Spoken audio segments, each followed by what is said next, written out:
Hi everyone, it's Claire here. Welcome to my channel where we talk about everything yoga, freelancing, and ways to elevate your life. Today's video we are talking about the 5 things you absolutely need to get started teaching private yoga. So if you're watching this, you're probably wondering, do I really need a website or can I get by with social media? You need a website. One of the reasons why you need a website is because it's a very powerful marketing tool that legitimizes you as a business. Not only that, but people, they don't usually go to Instagram looking for private yoga instructors, and not everybody really wants to use social media for that anyways. So what that's going to do, having a website, is going to make you discoverable and searchable through places like Google for anyone who's in your local area that's actually looking for the services that you are offering. Not only that, but it also gives you an opportunity to really build out your email list, which is going to further enhance your business later on in the future if you decide to do things like online courses or you have a workshop or retreats in the future. So yes, definitely have a website. So the next thing that you're going to need is a waiver of liability. Before you start teaching, it's absolutely important that you have this little document that lists your client's name, address, contact information, emergency contact information, and a signature line where they pretty much waive liability off of you for whatever decisions they make in the class. So as a yoga instructor, it's your responsibility to make sure that, oh, hi Maverick. Everyone say hi to Maverick. It's your responsibility to actually pay attention to your students and see whether or not what they're doing is safe and whether or not they're still being challenged, even though they're in a pose that is seemingly simple. That being said, it doesn't always mean that you know what your client is experiencing because you are not in their body. You don't know what they're feeling. And you also don't know if your client is feeling a little ambitious that day and wanting to do more than their body wants them to do. And so with whatever decision that your client makes independent of you, it's their responsibility. And they're pretty much signing the waiver saying that, yes, I am responsible for making sure that I keep a safe practice on my own, take recommendations at my own risk, and that if I were to injure myself, that I will not go after my yoga instructor because I decided to go a little bit too far today. The third thing that you need is insurance, and you can get this from Yoga Journal, Be Yogi. There's a lot of companies that do this for you as well. And what the insurance is going to do is, well, first of all, you can't teach period without insurance. Yoga studios will not hire you without it. If you were to do corporate yoga, they won't hire you without it either. And what insurance does is that it just gives you a little bit extra assurance and a little bit of an extra cushion just in case something were to happen and either you get injured, your client gets injured, or just something happens to all of your stuff that you need in order to teach. So absolutely get insurance. It's not too expensive. It's like $100 a year. Depending on which one you get, sometimes it's a little bit more because it comes with a membership, especially with Yoga Journal. But yeah, make sure you get that insurance. So the next thing that you want to figure out is how you're going to price your clients and how you're going to collect payment. When it comes to pricing your clients, think about what kind of new client offer you want to give to new clients. Do you want to give them free 30 minutes, a free full class, or do you want to give them a discount for the first class or maybe even for the first package? Think about what your rate per class is going to be, because there's going to be clients who are going to come just here and there. They don't want to commit to a package. They just want to have yoga every once in a while. So what is your rate per class or rate per hour? Think about what your package pricing is going to be.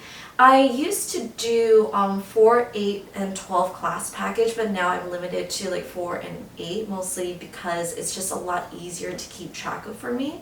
And so think about what kind of discount you want to give the bigger the package goes. Next thing that comes after that is group pricing.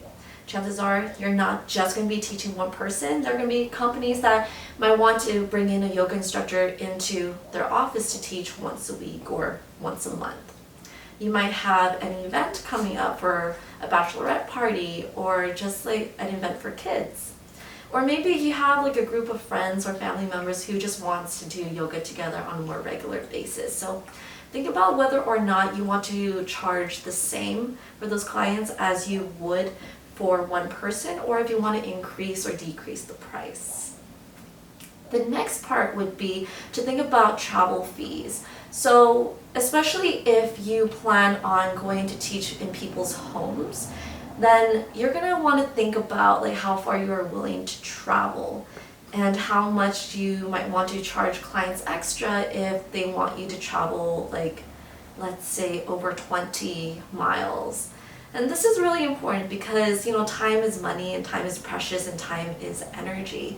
So if you are traveling to one client 1 hour just one way, that's pretty much 3 hours being devoted to just one person. So really consider what kind of travel fee you want to charge, or if you want to have a travel fee, period. Next thing is a refund and cancellation policy. I recommend not having a refund policy in terms of not offering your clients refunds unless there is an actual situation where you can give an exception to them. And the reason is because, especially if this is something that you plan on doing full time, once a client decides to work with you, you have like a schedule set for them that you block off for any other inquiries. Now let's say someone comes in and says, hey, do you have time on Wednesday at 6 p.m.? That's the only time on my schedule that I'm available for clients. But you've already saved that spot for a client who has already paid for it. So of course you're going to say no. What if that client suddenly comes to you and says, oh, never mind, I don't want to do yoga anymore for whatever reason, and you have already given that slot away to that client? It's things like this that can really hurt your business and kind of like hurt you emotionally, making it very draining for you to be able to teach your next set of clients. So that's one of the reasons why you want to have like a no refund policy.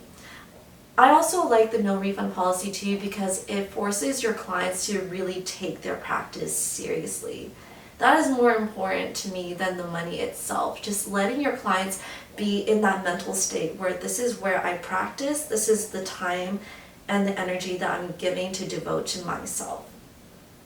As for the cancellation policy, I like the 24-hour policy where you tell your client, let me know at least 24 hours ahead of time if you can't make it to class. Of course, you can make some exceptions, like if there's a family emergency or if they get sick, but you don't want your clients to feel like they can cancel on you anytime, especially if you start to become more in demand and you have people wanting that person's time slot and that person is constantly canceling on you over and over and over and over again.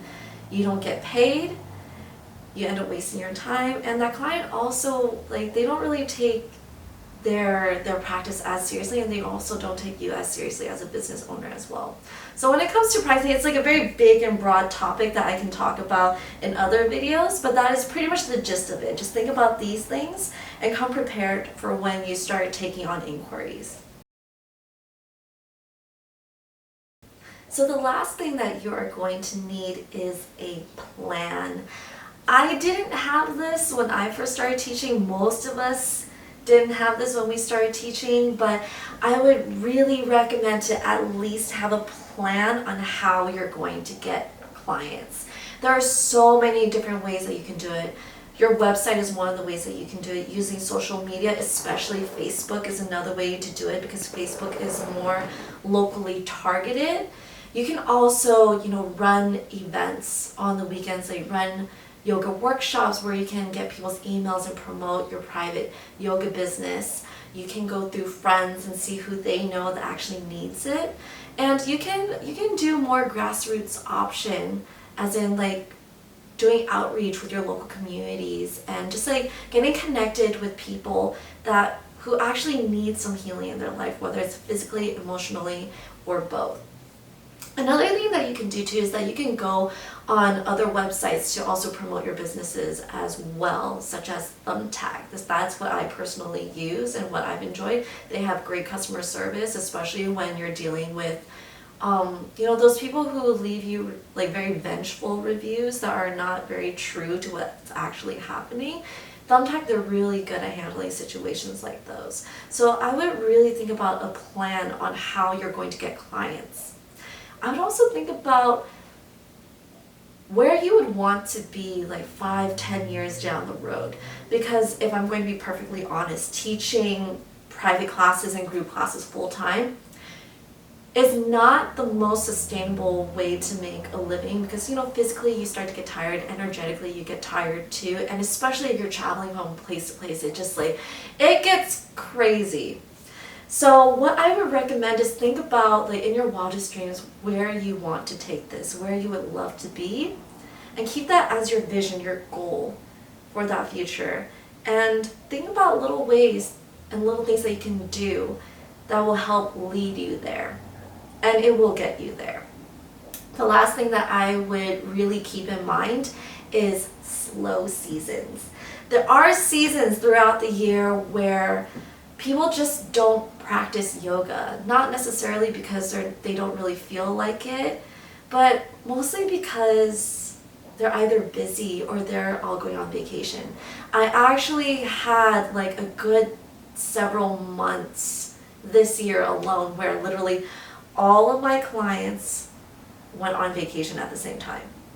It's not like they went missing like all at the same time, but it's just like they would go on vacation here and there in a very, very small span of time between March and July.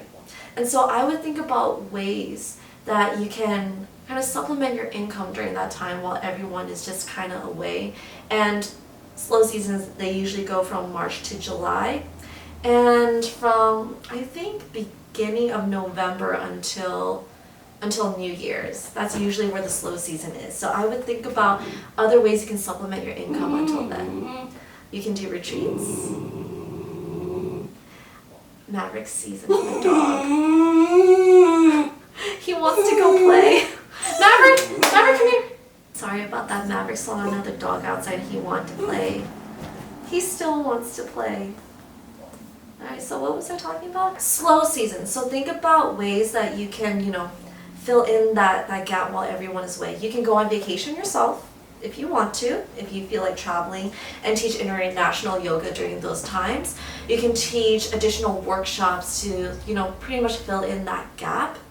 You can also use that time to just simply not teach, but plan for your business. Like maybe start making videos, do other things that will help build you up to where it is that you want to be.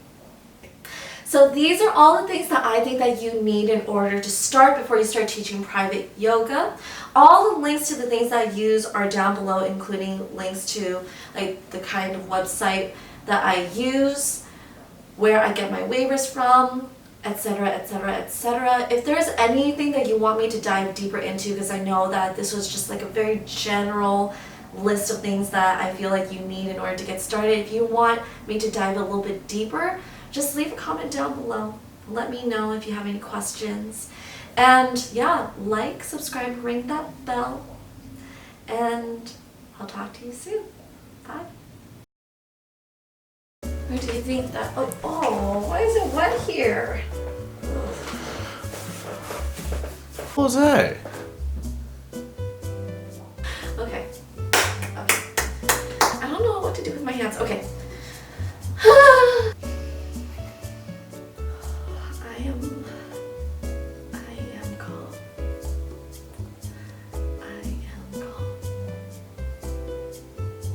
I don't know what to do with my hands. Is it recording?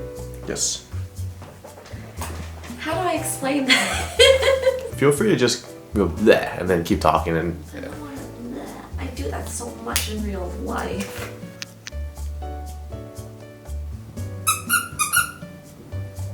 Da-da-da-da, Elmo's world. Oh my god, you have such a strong grip!